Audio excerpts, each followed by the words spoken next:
again, welcome back to our channel. So today we continue the series on how to make your relationship work, and we are diving into the topic of trust in a relationship, which is so important and crucial. Without trust, you can't rely on your partner. Without trust, you lose confidence in your relationship. So that's what we're going to dive into. If you want to see the first two videos we've done on this topic, which is how to make a relationship work, I'll put it in the description box down below. And also, if you don't want to miss future videos, don't forget to hit the subscribe button so you don't miss. Okay, so trust, how would we define what trust is? I would say trust is having reliability on someone, having or feeling someone is dependable. It also means being safe, feeling the feeling of safety, with around someone, being safe physically, being safe emotionally. That also means that you can share your vulnerability with someone and it won't be smacked back in your face or trampled on or completely destroyed. So that's what trust means. It takes quite a while to build that. You don't have trust in everybody, but it takes very special people to be able to build that with. And having trust with someone or in someone also depends on how deep a connection you can have with that person as well. So trust needs to be built. It's a decision that you consciously make. It's not a feeling. And love does not mean trust. Love is deep. Well, I wouldn't say it's deeper, but love is different. Love is an affectionate feeling you have towards someone. Sometimes it can be unconditional. Sometimes it's conditional. That's a different topic altogether. But love it's a choice as well. You choose to love someone. But trust is a decision to rely on someone. Trust is a decision to depend on someone. It's a decision to have them as your confidant, that you can share deep things about yourself. Opening up yourself to them. Yeah, exactly. Which can derive from love, but it is a conscious decision you have to make, and it's something that is built over time. So what I would say when it comes to trust, trust will come easy for someone or with someone if you choose the right person. Okay, if you choose the right person with the right character, the right integrity and things like that, then it's easier to trust them. So it also boils down to who you choose or who you decide to live the rest of your life with. Yeah, so choosing the right person to live the rest of your life with is very important. And that might be a topic we might actually do. How to choose the right person to live the rest of your life with. Yeah, there are several things you look at.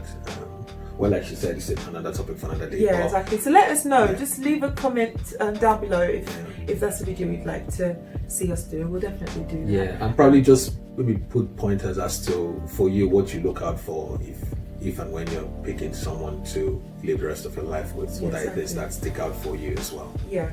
So, because if the person has a good character, good integrity, good with their money and things like that, then it's easier for you to trust them compared to if it's someone that is a womanizer or has always had issues with money. Then you will have issues with trusting them. So we're also not saying that the person must be perfect, because there's no one who's perfect. Everyone has their flaws and stuff like that. But when you overall look at the things that count as flaws for that person, are they the sort of things that you can live with? Are they the sort of things that are deal breakers for you? That's another topic for another time as well. But yeah, if there are things that you can live with, that tick your do's and don'ts boxes, then maybe those are some things you can look at when it comes to that person. So let's look at what chips away at trust in a relationship. And I know the first thing you probably think about is infidelity, isn't it? When you talk about trust in a relationship, you think, whether your partner cheats on you or doesn't cheat on you. But there's so many facets to trust. But we'll start with infidelity. I think, for me personally anyway, I think that flirting is one big aspect that it would be so good if couples try to do away with, because it chips away at trust. It makes your partner start to question every move you make, every comment you make, every look. You see him look at a woman and you're already thinking of things because you've seen him flirt in the past. So I think flirting is one thing that as couples you need to be very, very careful of and being aware of. For me personally, I think that should be reserved between two people who have decided to live the rest of their life together, than being so open and so vague about it and think it's okay. Personally, I don't think that's when you do that gives room for questions and uncertainty, and like you said, you begin to question the commitment of your partner to you, and when that kicks in, that's if it's not managed or nipped in the bud at that point, then that could possibly be the beginning of the end of a very long end. Or you could look at it in the other point of view, and you might argue, well, the other person should be a bit more confident in themselves and be a bit more, self-assured in the relationship. But why even bring that question into the equation? Why even? Do you get what I mean? Why even have that room for questions if it can be avoided? Yes, I need to be a bit more confident in myself and trust my partner, that regardless of whether he flirts or not, I'm secure in where I am. But why even bring that into the whole equation? Why even flirt in the first place? If at any point you don't, because the flirting also means I'm not satisfied with you. So if you're not satisfied with me, why did you come to me in the first place? I just also think that it's a way of managing temptations, not putting yourself in a place where where your integrity is questioned, where trust is questioned, as much as possible, basically, just remove or reduce or minimize the stresses, because we already have so much you're dealing with in life already, so why add any more to that? So that's one aspect of trust and fidelity, which is the obvious one that we all think about, but there are other small areas that we need to be very aware of. So that's, for example, breaking promises. It could be simple promises or it could be big promises, but where you're consistently breaking them, you get to a point where your partner no longer believes in anything you say. So, for example, we'll go for dinner tomorrow evening. Simple promise like that. The woman looks after it, expects it, and then when the time comes, oh, sorry, honey, I can't make it anymore. I'm stuck at work. Or something came up at work. If that keeps happening over time, she's not gonna bother. She's not gonna wait anymore. She's not gonna, trust your word anymore, or expect it anymore. So breaking expectations, breaking promises can chip away at trust to where it then leaks into other areas, to where no matter what you say, your partner doesn't believe you anymore because you've broken other promises so many times. I think that also leads into the other point, where as much as possible you should do what you say. So what we're saying by this is your words, your actions should match your words. You don't want to be seen as someone who is described as all talk, and no action. Whenever you say things, your partner should believe and trust that as long as it has, stepped out of your mouth, then you should do it. And even if at all you can't hit those targets or you can't meet those promises, step forward in time to say and be open and honest. This is what has come up. This is what has happened. I apologize for it. However, can we fix this up, going forward and stuff like that. But when you keep quiet about it, or you feel you have a right to not meet those expectations, then that puts in bad lights. That what you're trying to transmit to your partner is, I don't care about you. You're not significant enough. And even if I don't do what I say, I shouldn't be blamed for it.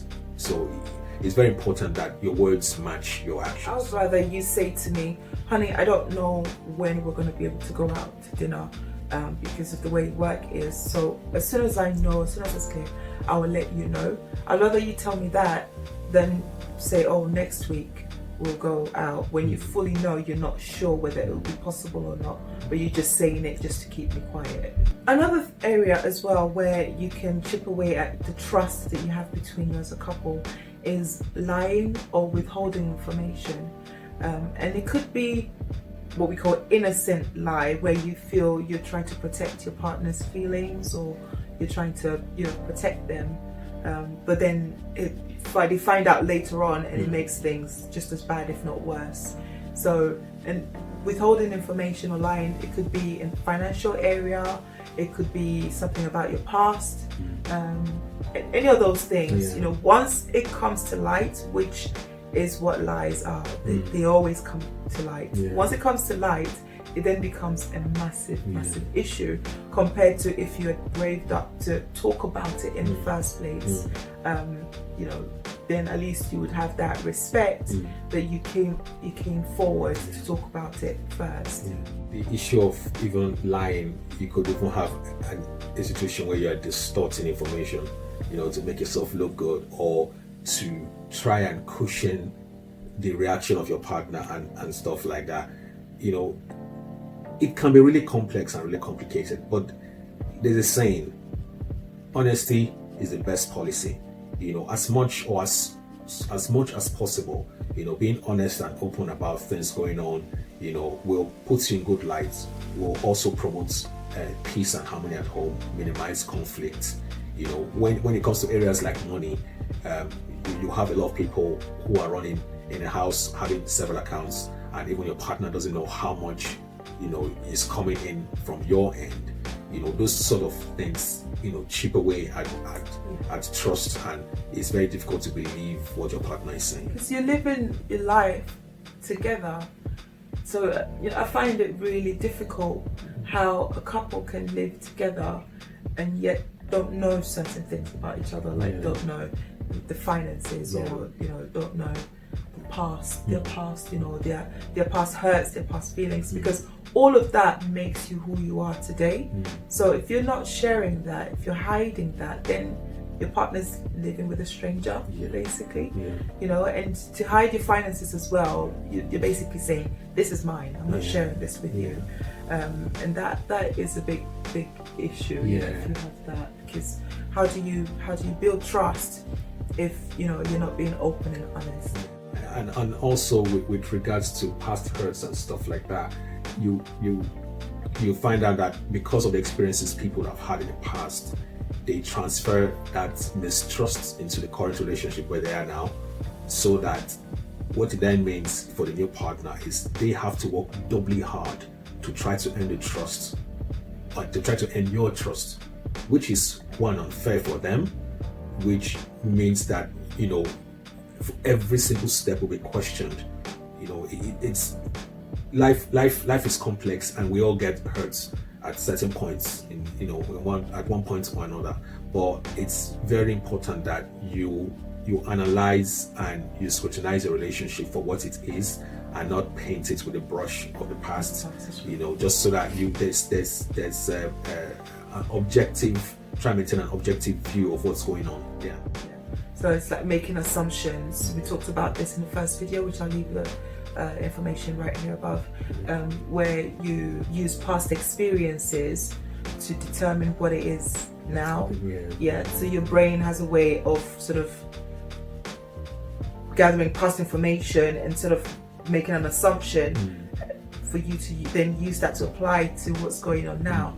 But it might not necessarily be true or correct for what's going on now. So you actually need to consciously choose to trust the person that you're with today, and make decisions based on what you see today, rather than assumptions of what happened in the past. Especially when they're doing all they can to make sure you're comfortable, to make sure you feel safe. To make sure you feel safe.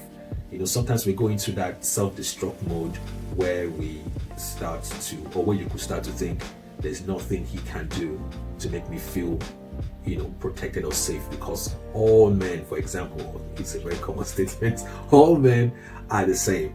In actual fact, not all men are the same. We are all different. All women as well are not the same. They're all different. So everyone comes with their unique strengths, experiences, and weaknesses as well. And those things make us who we are. So it's best, like I said earlier, to try and keep an open mind and just try and see how this can work. So if you find yourself in your relationship where your trust has been broken or the trust is not where it should be, how do you go about repairing that? But I think the first step to take is to accept what you've done. So if you're the person that has been breaking the trust, if you're the person that's broken the trust, you need to accept what you've done and acknowledge it. You need to sit down and talk it through, sort of identify why you broke the trust in the first place. So if it's infidelity, why did you go outside of the relationship to cheat, or flirt or anything like that? You need to talk through it. If it's to do with finances, you need to sit down and talk through, okay, why have you broken trust in finances? Why did you take that money? Or why did you not let me know about that pocket of money that you have?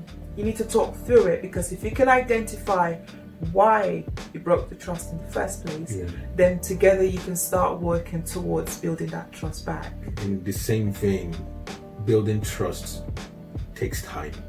Trust is earned, so that you need to put in a lot of work, to try and build it back to what it was, and even better.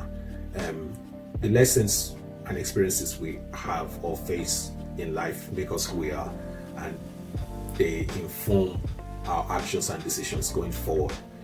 So these things take time, so we need to be patient, we need to be open, honest, and we need to be positive as well. Whilst for example, the partner who has defaulted, is trying his or her best to try and work to get that trust back, you should give them, as time goes on, benefit of doubt, little by little. Trust in bits, take your time, trust in bits. Let the partner who has defaulted find a way to earn your trust. If you've had that conversation as to why the trust was broken, then, hopefully with identifying the problem, you can then work through it, and trust can then be built up. And like Paul said, time equals trust. You give the time, the trust will come back. And it's a decision to trust as well. So if you're the one whose trust has been broken, you need to make that decision to trust again. Like I said, bit by bit, but you need to give that room to trust again. Another point I would like to mention here is to respect the boundaries both of you have agreed on.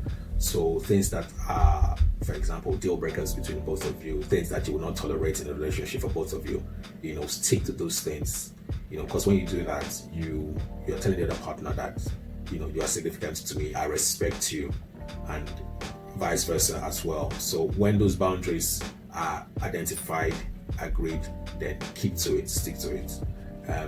Also, in trying to build and repair trust, you should also learn to forgive yourself. Be kind to yourself.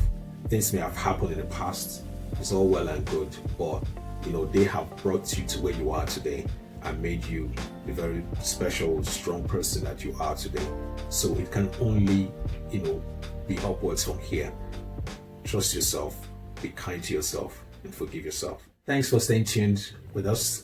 We hope this video was of great value to you. We can only encourage you to please share, like, and subscribe. The next video will be on money, and that will be on Friday. Yes. Yeah, on Friday. So keep a lookout for that. Thanks once again. I'll see you next time. Bye. Bye.